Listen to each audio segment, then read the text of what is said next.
سلام دوستای هنرمندم. امروز بالاخره قراره این بیبی یودای دوست داشتنی رو با هم ببافیم.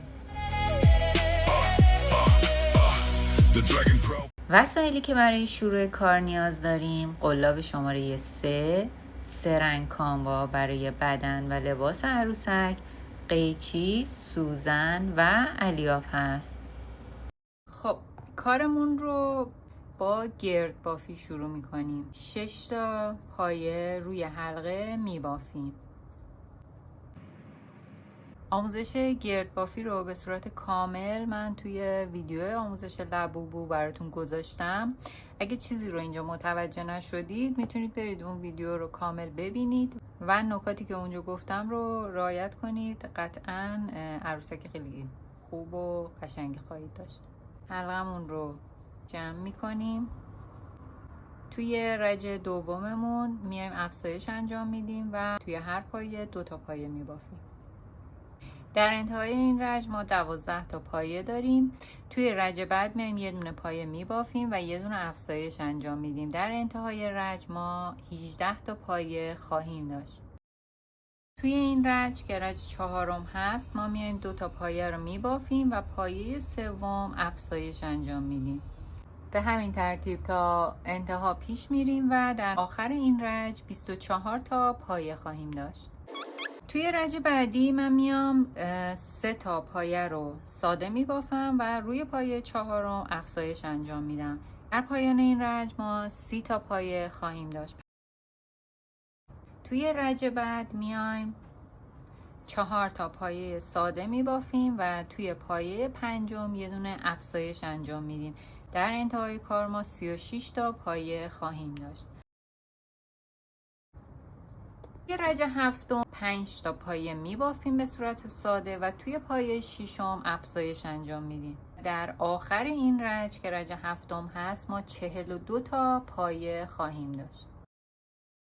از اینجا به بعد 7 رج ساده بافی میکنیم، یعنی همین 42 تا پایه رو به صورت ساده 7 رج میبافیم.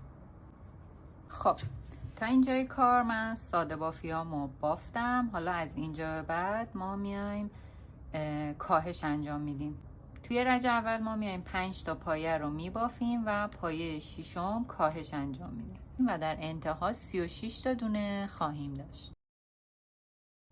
توی رج بعدی من میام 4 تا پایه رو میبافم و پایه 5 و 6 رو با هم یکی میکنم، یعنی 4 تا پایه میبافیم و یه دونه کاهش انجام میدیم. به همین ترتیب تا انتهای رج پیش میریم و در انتهای این رج ما 30 تا پایه خواهیم داشت. توی رج بعدی ما میایم 3 تا پایه رو میبافیم و پایه 4 کاهش انجام میدیم. همین ترتیب تا انتهای رج پیش میریم و در انتهای رج 24 تا پایه خواهیم داشت. توی رج بعد ما میایم 2 تا پایه رو میبافیم و پایه 3 و 4 رو با هم یکی میکنیم، یعنی 2 تا پایه رو میبافیم و یه دونه کاهش انجام میدیم. به همین ترتیب تا انتها میبافیم و در پایان این رج ما 18 پایه خواهیم داشت. بعد از اینکه این رج رو بافتیم رو داخل سر عروسکمون رو با الیاف پر میکنیم. من بعد از اینکه این رج رو بافتم داخل سر عروسکم رو با الیاف پر کردم. پیشنهاد میگم که شما هم توی این مرحله سر عروسکتون رو پر کنید. توی این رج من میام یه پایه میبافم و پایه دوم رو کاهش انجام میدم. در انتهای این رج ما 12 تا پایه خواهیم داشت. خب تا اینجا کار ما 12 تا پایه داریم. سرمون فرم سر رو گرفته، گرد شده، خیلی هم خوشگل. ردیف اول رو من روی حلقه جلویی زنجیره بافت رو انجام میدم. بقیه رو به صورت ساده میبافم. 6 یا 7 رج به صورت ساده روی این 12 پایه میبافم. 7 رج بافتم. پایه آخر رو یه پایه خوابیده میزنم و نخم رو میچینم. اینجاشو خوب دقت کنید. یه خورده داخل الیافمون رو فشار میدیم. سوزنم رو از این حلقه جلویی رد میکنم و دقیقاً از وسط سوزنم رو میدم داخل و از بالای سر بیرون میارم. با استفاده از یه انبر دست یا هر ابزار دیگه ای که براتون راحت تره، این قسمت های بافت رو میدید به سمت داخل.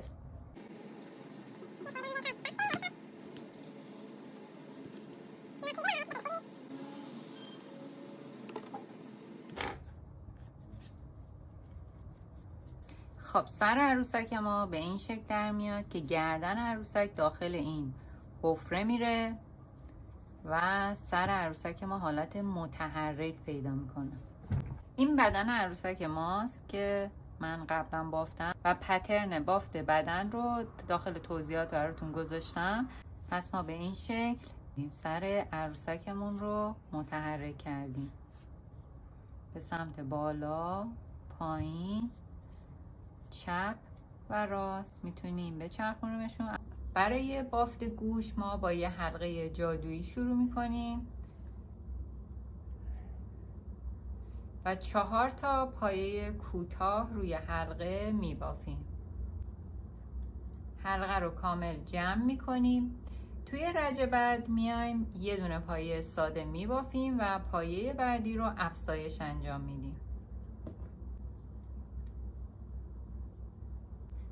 توی رج بعدی میایم یه دونه پایه ساده میبافیم و یه دونه افزایش انجام میدیم مثل رج قبل. پایان این رج ما 9 تا پایه داریم. توی رج چهارم میایم 2 تا پایه ساده میبافیم و پایه سوم رو افزایش انجام میدیم. در پایان رج ما 12 تا پایه خواهیم داشت. توی رج بعد میایم 3 تا پایه کوتاه میبافیم، روی پایه چهارم افزایش انجام میدیم. ما الان 15 تا پایه داریم. 3 رج رو به صورت ساده روی همین 15 تا پایه میبافیم. ما 3 رج ساده بافیمون رو انجام دادیم. توی این مرحله میخوایم کاهش انجام بدیم. 15 تا پایه داریم. میایم 3 تا پایه میبافیم و پایه چهارم رو کاهش انجام میدیم. در انتهای رج 12 تا پایه خواهیم داشت. الان من 12 تا پایه دارم. توی رج بعد میام یه پایه ساده میبافم و پایه بعدی رو کاهش انجام میدم، یعنی 2 تا پایه رو با هم یکی میکنم.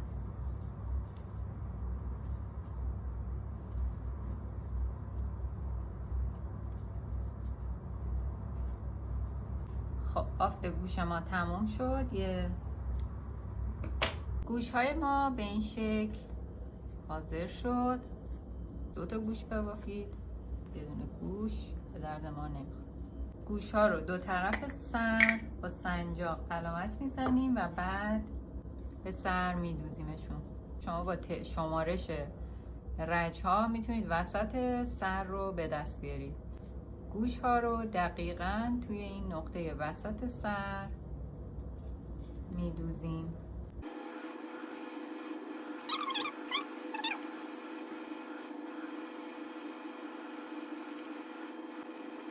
رو 2 طرف سر به این شکل فیکس کردم و میدوزمش به همین شکل.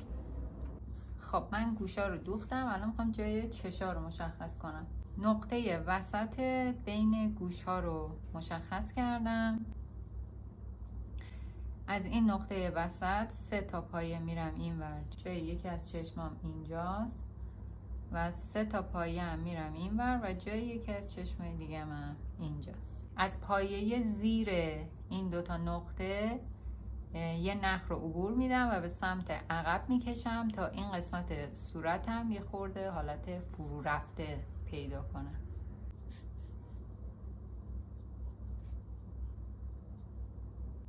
به این شکل وقتی که این نخ رو میکشم جای چشمام یه حالت فرو رفتگی ایجاد میشه. این نخ رو پشت کارم محکم گره میزنم.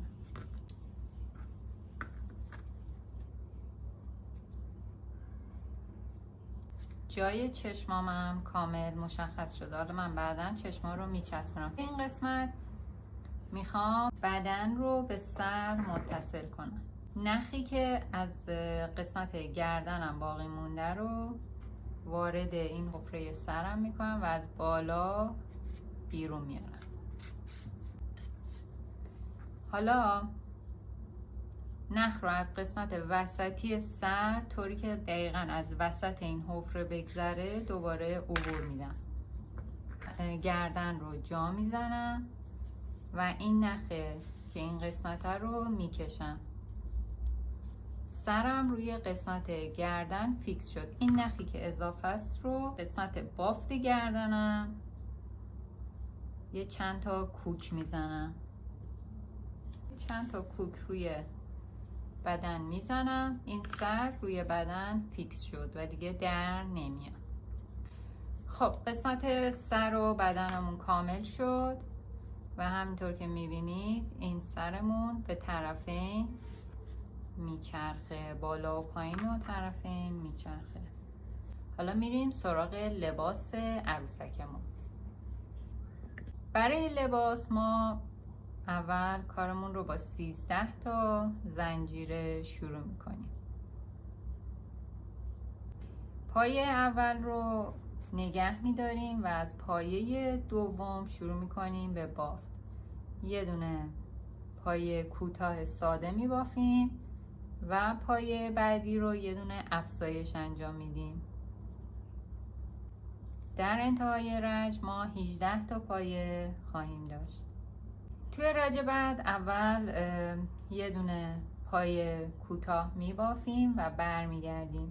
از اینجا به بعد تمام بافتمون رو به صورت پایه متوسط یا هاف دبل کروشه انجام میدیم. یعنی 2 تا پایه رو به صورت پایه متوسط میبافیم، پایه سوم افزایش انجام میدیم. در پایان این رج ما 24 تا پایه متوسط داریم. توی رج بعد میایم 3 تا پایه میبافیم و یه دونه افزایش انجام میدیم. در انتهای رج ما 30 تا پایه خواهیم داشت. توجه داشته باشید که از اینجا به بعد من همه پایه ها رو متوسط میبافم. توی این قسمت من میخوام جای حلقه های آستین رو مشخص کنم. پس میام 3 تا پایه متوسط میبافم. 1 2 3 و یه دونه افزایش انجام میدم.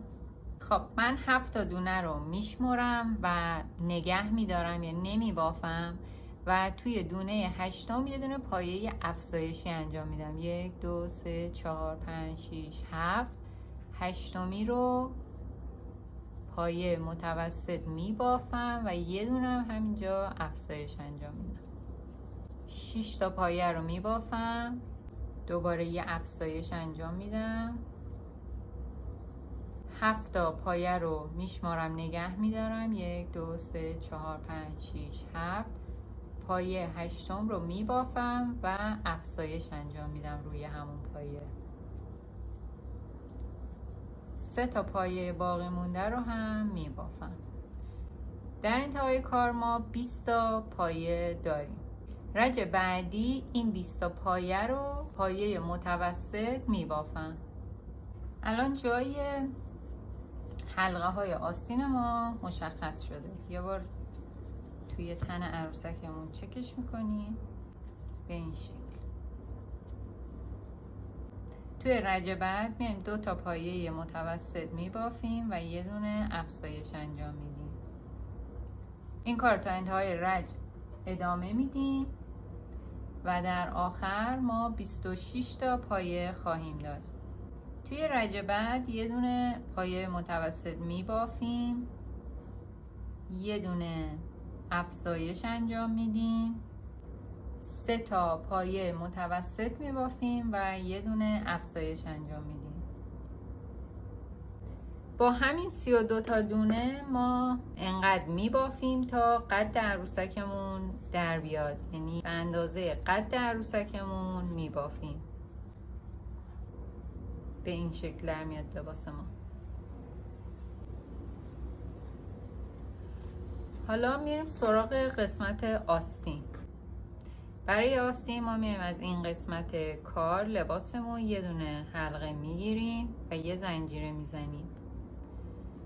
و بعد 7 تا زنجیره دیگه روی کارمون میزنیم. اون 7 تا دونه ای رو که نگه داشته بودیم اینجا میبافیم. پس ما با یه دونه حلقه اینجا شروع کردیم، 7 تا پایه‌مون رو بافتیم، یه پایه اضافه هم این وسط میزنیم که سوراخ نیفته زیر آستینمون. و بعد این آستین رو به همین شکل، این حلقه‌ای که ایجاد شده رو به اندازه قدی که برای دستمون مناسبه میبافیم. حدوداً 3 رج برای قد آستینمون مناسبه. برای قسمت یقه من کارم رو با 3 تا زنجیره شروع میکنم. 3 تا زنجیره رو که زدم، کارم رو به یقه وصل میکنم و 12 تا پایه روی یقه میبافم. 12 تا پایه ساده، پایه کوتاه. کارم رو برمیگردونم و پایه متوسط روی کار میبافم. 12 تا پایه متوسط روی کارم میبافم. به این 3 تا زنجیره که رسیدم من میام پایه دوبل میبافم، ولی یه دونه پایه دوبل میبافم. پایه بعدی رو افزایش انجام میدم، یعنی 2 تا پایه دوبل توی یه پایه میبافم. پایه آخر رو هم به همین صورت افزایش انجام میدم، به این شکل.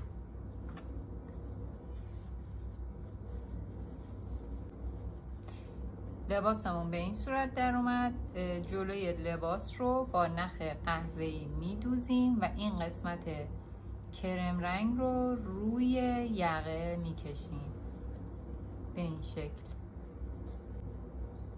و با کوک بهش حالت میدیم. پس اینم شد از لباس عروسک ما. عروسک ما حاضر شده. من این قسمتاشو با سایه گلبهی داخل گوشاش، با این رنگ گلبهی داخل گوشاش رو کشیدم. الان با استفاده از نخ سبز یه دونه دوخت میله‌ای اینجا میزنم، نخ سبز رنگ خود صورت. میام یه رشته از کلاف کاموامو بر میدارم چون میخوام دقیقا همرنگ صورتم باشه. خب میام دقیقا قسمت وسط نخ رو میارم بیرون، از همین قسمت سوزن رو میارم بیرون و نخ رو دور سوزنم میپیچم و بعد سوزنم رو میکشم بیرون. اینجا یه گره میزنم و نخ رو پشت کار پنهان میکنم. اینم از دماغ عروسک ما. با استفاده از یه براش و همون رنگ گلبهی یه مقدار روی دماغ رو و همینطور زیر چشما رو گلبهی میکنم. خیلی دوست دارم ببینم بیبی یودایی شما چه شکلی شده. اگه بافتیتش حتما نظرتون رو در مورد سخت‌ترین یا شیرین‌ترین قسمت بافتش برام بنویسید. دوستتون دارم. فعلا.